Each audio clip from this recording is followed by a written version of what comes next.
One of the companies hired to help construct Alligator Alcatraz allegedly has a history of hiring undocumented immigrants and smuggling them across the border with guns, all so they can work for the construction of Trump's border wall. And now they've been hired to help construct the concentration camp being used to punish the same group of undocumented immigrants that they had no problem hiring to begin with. Hi, I'm Kendall, and this is part 3 of my series exposing the assholes who made Alligator Alcatraz happen. Today's villains? A group of smug, MAGA-friendly millionaire brothers from Galveston, Texas, who run a company called Sullivan Land Services. But before we dive in, a quick legal disclaimer. Everything I say here is either public record or clearly marked as my personal opinion. I am not doxing anyone, and I am not asking you, my audience, to harass anyone. What I am asking you to do is help make profiting from human misery and state-sponsored cruelty as socially toxic as possible.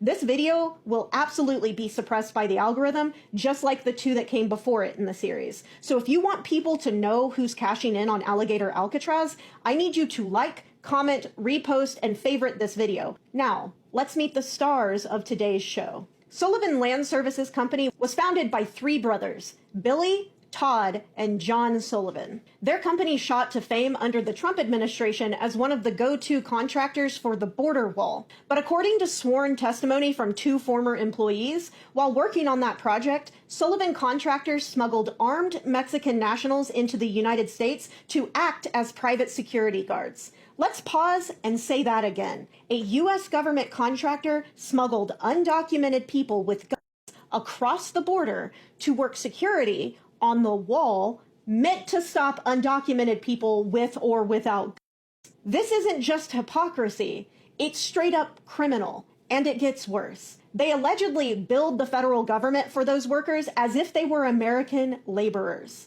So in addition to illegal smuggling, we're also looking at potential immigration fraud, labor violations, and contract fraud, all while cashing checks from your tax dollars. You'd think that alone would be enough to blacklist them from future government contracts, right? Wrong. Because when you're a rich white guy with deep Republican connections, there's no such thing as consequences. Instead of punishment, the Sullivan brothers got rewarded with millions more in no-bid, no-oversight federal contracts, including for this latest swamp disaster in the Everglades. So how do they keep getting away with it? 2 words. Campaign donations. The Sullivan brothers and their businesses have poured hundreds of thousands of dollars into Republican campaigns and super PACs, backing everyone from Greg Abbott and Kevin McCarthy to Paul Ryan and John Cornyn. And if you dig into their donations on Open Secrets like I did, you'll notice something strange. Many of those donations appear to dance right up to,